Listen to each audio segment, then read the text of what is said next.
솔직히 말씀드리자면 처음엔 정말 설렜어요. 안녕하세요.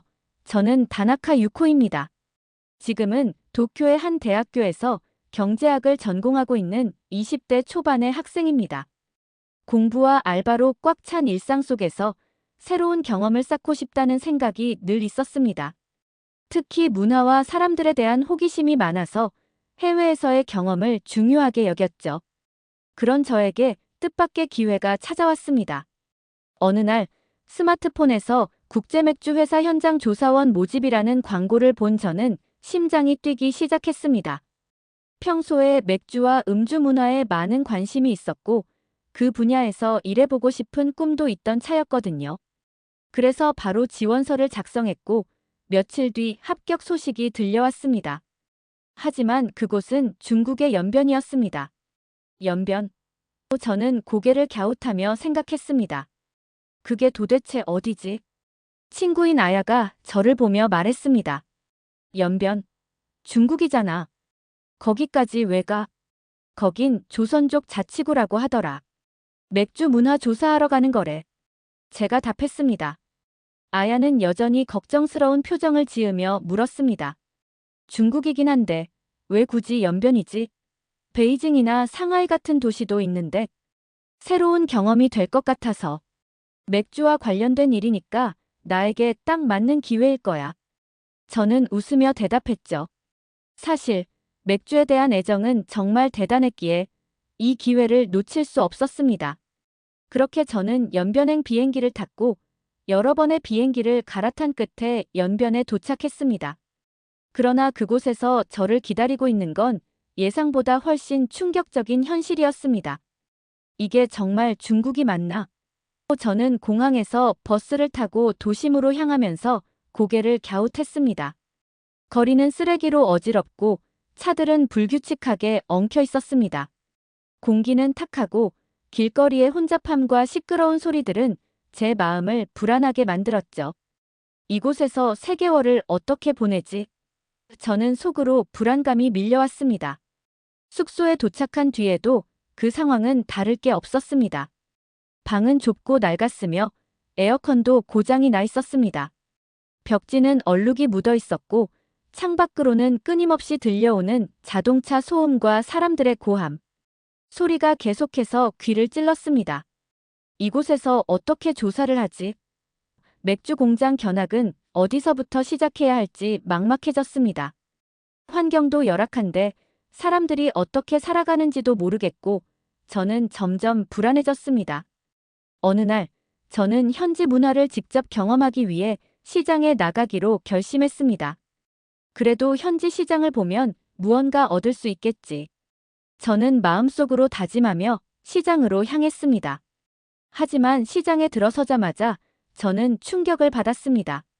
시장 입구에서 고기들이 걸려 있는 걸 보고 순간적으로 멈칫했죠. 그 중에는 강아지 고기까지 있었고 그 주변에선 파리와 벌레들이 날아다니고 있었습니다. 숨을 쉴 수 없을 정도로 고약한 냄새가 코를 찔렀습니다. 도저히 견딜 수 없었던 저는 발걸음을 돌렸습니다. 이곳은 너무. 저는 속으로 중얼거리며 서둘러 시장을 빠져나왔습니다. 그때 처음으로 제 결정을 후회하기 시작했습니다. 그리고 그날 이후로 저는 현지인들의 행동에 더욱 충격을 받기 시작했습니다. 어느 날 식당에서 밥을 먹고 나서 계산을 하려고 했습니다.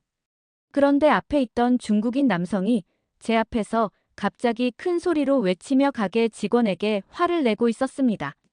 그 남성은 직원이 잘못된 주문을 받았다고 주장하며 옆에 있던 테이블의 음식을 뺏어 먹기 시작했죠.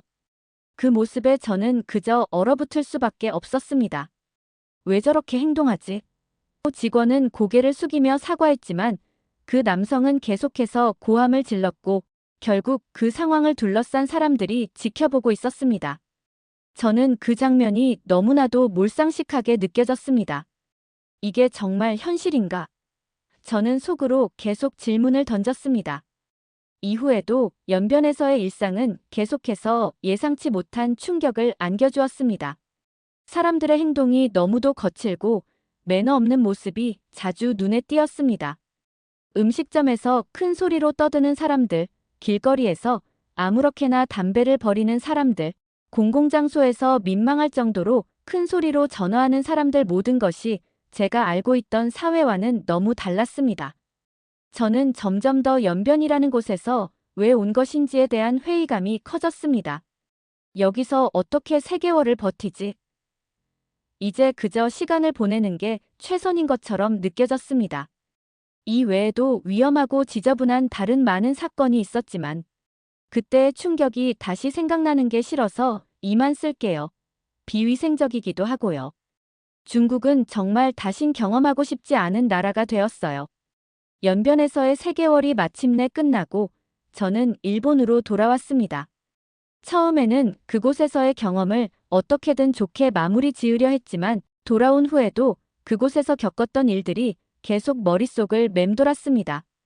그때부터 저는 사람들과의 대화에서 자주 연변에 대한 이야기를 꺼내게 되었습니다. 솔직히 그곳에서의 경험은 너무 충격적이어서 말로 다 표현할 수가 없었죠. 유코야, 여행 끝나고 어떻게 지냈어? 친구인 나카무라 리카가 물었습니다.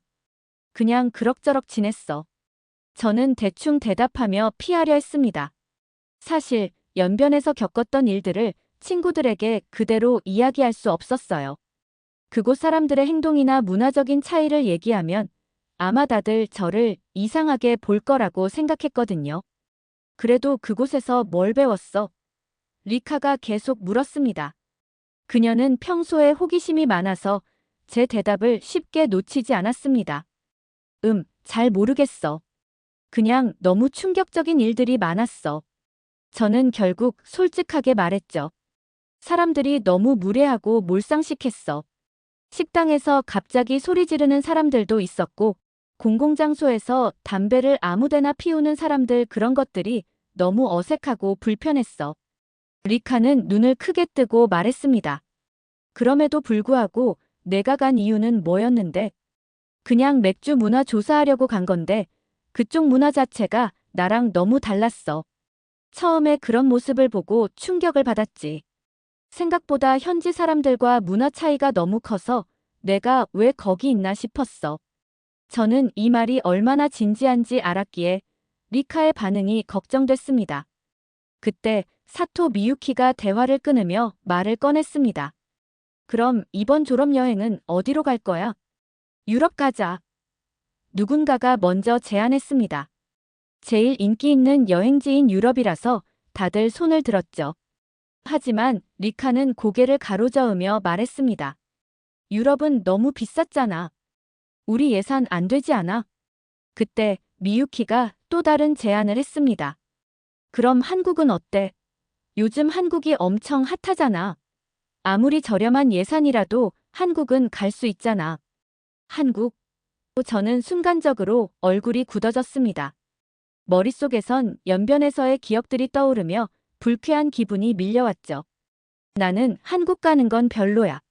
저는 다소 단호하게 대답했습니다. 리카가 의아한 표정으로 물었습니다. 왜? 한국 한 번도 안 가봤잖아. 한국? 저는 더욱 크게 말하며 답했습니다. 연변에서 겪은 것처럼 거기도 똑같을 거야. 한국어 간판, 더러운 거리, 시끄러운 사람들 거긴 분명 최악일 거야. 사실 제가 연변에서 겪은 일이 너무 충격적이라 그것이 한국에 대한 편견으로 이어졌던 거죠. 비슷한 문화라고 생각했기 때문이었어요. 미유키는 고개를 갸웃거리며 말했습니다. 연변이랑 한국이 같다고. 그건 좀 다른 거 아닌가? 다르지 않아. 어차피 조선족이고 한국도 비슷할 거야. 저는 계속해서 제 생각을 고수했습니다. 그때 리카가 진지하게 말했습니다. 그래도 우리가 가진 예산으로 갈 수 있는 곳은 한국뿐이야. 그럼 어쩔 수 없네. 저는 불만스러웠지만 결국 친구들의 의견에 따라 한국행을 수락할 수밖에 없었습니다. 그때부터 저는 계속해서 한국에 대한 부정적인 생각에 사로잡혔습니다. 또 실망할 텐데 그런 생각이 계속 제 머릿속을 떠나지 않았습니다. 결국 우리는 한국으로의 여행을 계획하기 시작했습니다. 그동안 연변에서의 불쾌한 경험들이 머릿속에서 떠나지 않아서 계속해서 한국에 대해 부정적인 생각을 하며 준비했죠. 한국도 연변처럼 별로일 거야. 괜히 갔다가 시간만 낭비할 거라고 생각했어요. 여행 준비가 마무리되고 드디어 한국에 도착한 날, 인천국제공항에 발을 들인 순간 저는 예상치 못한 현실에 직면하게 되었습니다. 여기 뭐야? 공항은 너무나 현대적이고 깨끗해서 저는 잠시 멍해졌습니다. 제 예상과 너무 달라서 정말 놀랐어요. 리카는 감탄하며 말했습니다. 이곳 봐, 6호. 얼마나 깨끗하고 넓어. 와이파이도 진짜 빠르다. 저는 멍하니 고개를 끄덕였습니다. 그렇긴 하네. 진짜로 공항이 너무 깔끔하고 첨단 기술로 가득 차 있어서 놀라운 기분이었어요. 그 후 명동으로 갔을 때도 마찬가지였습니다. 거리는 정말 깨끗했고 사람들은 친절하게 인사를 해주고 길거리를 걸으면서도 불편한 점이 하나도 없었습니다. 이게 내가 알고 있던 한국이 맞아? 저는 아직도 믿기지 않았습니다. 이곳 정말 좋다. 리카가 계속해서 말을 쏟아냈습니다. 저는 그저 마음속으로 놀라움을 표현하며 대답했죠. 맞아, 생각보다 훨씬 좋아. 호텔도 너무 좋았습니다. 일본에서 자주 가던 비즈니스 호텔과는 차원이 달랐죠. 방도 넓고 욕실은 고급스럽고 침대는 편안했습니다. 이 정도면 최고급 호텔 아니야? 저는 웃으며 말했습니다. 리카는 또 웃으며 대답했죠. 아니, 이건 평범한 호텔이야. 그때부터 저는 제 자신이 얼마나 편견에 사로잡혀 있었는지 깨달았습니다. 연변에서 겪었던 불쾌한 경험들 때문에 한국도 그럴 것이라는 틀에 박힌 생각을 하고 있었던 거죠. 하지만 실제로 한국에 와보니 그곳은 제가 상상한 것과는 너무나 달랐습니다. 사람들이 친절했고 거리는 깨끗하고 모든 것이 잘 정리되어 있었습니다. 내가 왜 그동안 이렇게 생각했을까? 이 모든 게 저에게 큰 교훈이었습니다. 한국은 생각보다 훨씬 더 멋진 나라야. 한국에 도착한 지 며칠이 지나고 나니 이제 조금씩 익숙해지기 시작했습니다. 처음에는 공항에서부터 명동, 그 다음에는 경복궁까지 제가 알고 있던 한국과 너무 달라서 계속 깜짝 놀랐죠. 매일 밤 숙소로 돌아가면서도 저도 모르게 미소가 지어졌습니다. 한 번도 이렇게 편안하게 느껴본 적이 없었거든요. 6호야, 오늘은 뭐 할까? 리카가 물었습니다. 서울에서의 하루하루가 너무 즐거웠고 우리는 매일 여행 계획을 세워 나갔습니다. 오늘은 남산에 가자. 저는 그날 아침에 남산을 가고 싶어서 그렇게 대답했어요. 사실 명동 거리가 너무 좋았지만 사람들 속에서 벗어나 조용한 곳에서 여유를 느끼고 싶었거든요. 서울의 도심을 벗어나 자연을 조금이나마 느껴보자는 생각이었어요. 리카는 고개를 끄덕이며 그래, 남산 가자. 한번 가보고 싶었는데 여기가 좋겠지?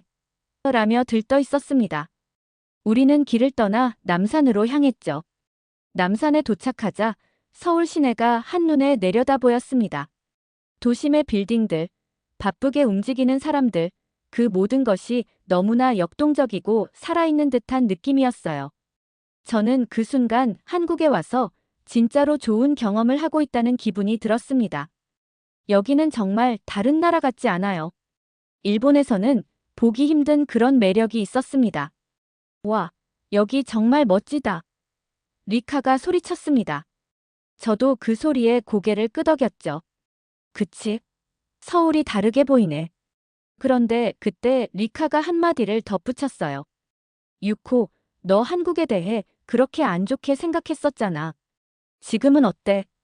그 말을 듣고 저는 순간 멈칫했어요. 맞아요. 제가 이곳에 올 때까지만 해도 한국에 대한 편견이 있었죠. 연변에서의 경험이 그렇게 크게 영향을 미쳤었으니까요. 그런데 지금은 전혀 달랐어요. 서울은 깔끔하고 정리정돈이 잘 되어 있고 사람들도 친절하고 거리는 안전해 보였습니다. 음식도 맛있고 분위기도 너무 좋았죠. 솔직히 말하면 너무 놀랐어. 저는 리카에게 대답했어요. 생각보다 훨씬 나았어. 사람들도 친절하고 거리는 깨끗하고 내가 상상한 것과는 너무 달라. 리카는 미소를 지으며 말했습니다. 그렇지. 우리 그런 편견을 가지고 있었던 거야. 남산에서 내려온 후 우리는 명동으로 다시 갔습니다. 명동은 이미 두 번째 방문이었지만 그때마다 느끼는 점이 달랐습니다. 처음엔 혼잡하고 복잡하다고 생각했는데 이제는 그게 매력적으로 느껴졌어요. 사람들 속에서 밀려다니며 다양한 음식과 물건들을 구경하는 게 재미있었죠. 이곳에서 쇼핑하면 정말 재밌을 것 같아. 리카가 손목에 매달린 쇼핑백을 흔들며 말했습니다. 유코, 뭐 사고 싶어? 아직 생각 안 해봤어. 그냥 구경하는 게 재밌어. 저는 그렇게 말하면서도 사실 이제 점점 이곳이 좋아지고 있다는 걸 느꼈습니다. 이곳에 오기 전에는 단지 여행지일 뿐이라고 생각했지만 점점 그곳의 매력에 빠져들고 있었어요. 그날 저녁, 우리는 유명한 한국의 전통 음식을 먹으러 갔습니다. 한식집에 들어서니 집안은 따뜻한 분위기였고 음식이 정말 맛있어 보였죠. 한국 음식은 그동안 일본에서 자주 먹던 것과는 많이 달랐습니다. 더 매운 맛도 있었고 국물 맛이 깊고 진해서 저는 첫 입을 먹자마자 그 맛에 반해버렸어요. 와, 이거 진짜 맛있다. 또 저는 감탄하며 말했습니다. 한국 음식, 생각보다 너무 맛있어. 리카는 웃으며 말했죠. 그렇지. 한국 음식은 입에 딱 맞아. 저는 그제서야 깨달았습니다. 제가 그동안 가진 편견이 얼마나 어리석었는지. 음식 하나하나가 정말 맛있었고 사람들의 친절함도 느낄 수 있었죠. 예전에는 연변에서의 경험 때문에 한국에 대해 너무 부정적으로 생각했던 제가 이제는 완전히 바뀌었어요. 그날 저녁, 저는 숙소로 돌아가면서 계속 생각했습니다. 정말로 내가 한국에 대해 틀린 생각을 하고 있었구나. 그리고 그 순간, 저는 지금까지의 여행이 제 인생에서 가장 중요한 경험 중 하나라는 생각이 들었습니다. 이제 한국에 대한 나의 생각이 완전히 달라졌어. 제 자신에게 속삭였죠. 그런 생각을 하면서 다음 날 또 다른 여행지를 계획했어요. 여전히 서울에서 할 일이 많았고 더 많은 경험을 쌓고 싶었습니다. 내가 원하는 건 바로 이거야. 그때쯤 저는 확신했어요. 한국을 다르게 보기 시작한 제 자신을. 한국에서의 일주일이 어떻게 지나갔는지 모르겠어요. 매일매일이 너무 즐거워서 시간이 정말 빨리 가는 느낌이었어요. 돌아오는 비행기 안에서 창밖을 보며 저도 모르게 미소가 지어졌습니다. 한국, 정말 멋졌어. 속으로 중얼거리며 생각했죠. 사실 처음 한국에 대한 생각은 편견이 많았고 그 나라를 잘 모르고 있었다는 걸 깨달았어요. 이제는 그곳이 너무 그리워졌습니다. 유코야, 여행 어땠어? 리카가 옆에서 물었습니다. 그녀는 저처럼 이곳에서 많은 걸 배우고 느낀 듯한 표정을 지었죠. 정말 좋았어. 내가 생각했던 것보다 훨씬 더 좋은 곳이었어. 저는 진심으로 대답했어요. 한국 음식도 맛있었고 사람들이 정말 친절하고 여기에 있는 동안 너무 행복했어. 리카는 고개를 끄덕이며 나도 정말 많은 걸 배운 것 같아. 이제 다시 돌아가야 한다는 게 아쉬워. 라고 말했습니다. 그 말을 듣고 저는 잠깐 생각에 잠겼어요. 돌아가고 싶지 않다는 생각은 없었지만 한국에서의 경험이 저에게 많은 변화를 주었음을 느꼈어요. 그동안 제가 가지고 있던 편견이 얼마나 좁았던 것인지 이제야 조금씩 알 것 같았어요. 몇 달 뒤, 저는 한국에 대한 기억을 가슴에 품고 다시 일상으로 돌아갔습니다. 하지만 그 후로도 제 삶에 큰 변화를 일으킬 일이 있었어요. 그 당시 만났던 남자친구 하야시, 켄과 함께 한국을 다시 가기로 결심한 거죠. 그는 제가 한국에 대해 이야기할 때마다 고개를 갸웃하며 한국? 별로일 것 같은데. 가난하고 재미없어 보이잖아. 라며 부정적인 반응을 보였었죠. 그래서 저도 그가 한국에 대한 편견을 가지고 있다는 걸 알았기에 이번엔 그와 함께 한국을 가기로 마음먹었어요. 그때 저는 켄, 이번에 같이 가면 내 생각도 달라질 거야. 나도 처음엔 그랬어. 라고 말했죠. 그때는 사실 조금 걱정도 됐어요. 그가 여전히 한국에 대한 부정적인 생각을 가지고 있을까봐. 그렇게 계획을 세운 후 다시 한국행 비행기를 타게 되었습니다. 이번엔 켄과 함께였죠. 공항에 도착하자마자 켄은 한숨을 쉬며 말했어요. 6호, 내가 보기엔 별로 재미없을 것 같아. 하지만 내가 그렇게 말하니까 한번 가보겠다. 그의 말투는 여전히 비관적이었지만 그래도 제가 제시한 대로 한번 믿어보겠다는 눈빛이었어요. 서울에 도착하고 우리는 먼저 명동으로 갔습니다. 켄은 아직도 그다지 흥미가 없어 보였죠. 하지만 거리를 걷고 사람들 속에서 서서히 분위기를 느끼면서 조금씩 달라지기 시작했어요. 여긴 생각보다 괜찮은데? 켄이 처음으로 긍정적인 말을 했어요. 사람들이 생각보다 친절하고 거리가 깔끔하네. 그 말을 듣고 저는 정말 기뻤습니다. 그렇지. 나도 처음엔 한국에 대해 편견이 있었는데 이제는 완전히 달라졌어. 우리는 그 후 경복궁도 갔고 한식을 먹으러 갔습니다. 켄은 이렇게 맛있는 음식을 먹을 줄은 몰랐다. 며 음식을 먹을 때마다 놀라는 표정을 지었어요. 그가 전혀 예상하지 못한 맛이었다고 하더라고요. 사실 저도 그 맛에 다시 한번 빠졌죠. 며칠이 지나면서 켄은 완전히 변했어요. 정말 놀라워. 내가 왜 그동안 한국을 무시했는지 모르겠다. 그가 그렇게 말할 때 저는 마음속으로 미소를 지었습니다. 처음 한국에 대해 가지고 있던 그 부정적인 편견은 이제 그에게도 사라진 것 같았어요. 한국, 정말 좋다. 이제 켄은 그렇게 말하며 더 많은 곳을 가고 싶어 했어요. 저는 그가 이런 변화를 보게 되어 기뻤죠. 우리가 함께 여행을 하면서 서로의 생각도 바뀌어 갔고 그 모든 경험들이 저에게는 소중한 기억이 되었습니다. 한국에서의 두 번째 여행을 마친 후 저는 돌아갈 때마다 마음속에 또 다른 각오가 생겼습니다. 한국을 다시 가고 싶다. 그곳은 정말 매력적인 곳이었고 나에게 많은 변화를 주었어요. 물론 한국만이 아니라 제 자신에 대한 새로운 관점도 생긴 것 같았습니다. 한국, 정말 멋진 곳이야. 마지막 비행기에서 저는 다시 한번 그 사실을 확신하며 눈을 감았습니다. 이제 제 인생은 조금 더 넓어졌고 더 많은 경험을 쌓을 준비가 되었습니다. 그동안의 모든 여행을 통해 저는 자신을 조금 더 이해하게 되었고 세상은 언제나 새로운 시각으로 바라볼 가치가 있다는 걸 깨달았어요. 다음에는 어디로 갈까? 그런 생각을 하며 저는 새로운 여행을 준비할 마음으로 가득 찼습니다. 오늘의 이야기는 여기까지입니다. 오늘의 사연이 마음에 드셨다면 구독과 좋아요 부탁드리겠습니다. 구독과 좋아요는 영상 제작에 큰 힘이 됩니다. 끝까지 들어주셔서 감사합니다. 더 좋은 사연으로 여러분을 찾아오겠습니다. 감사합니다.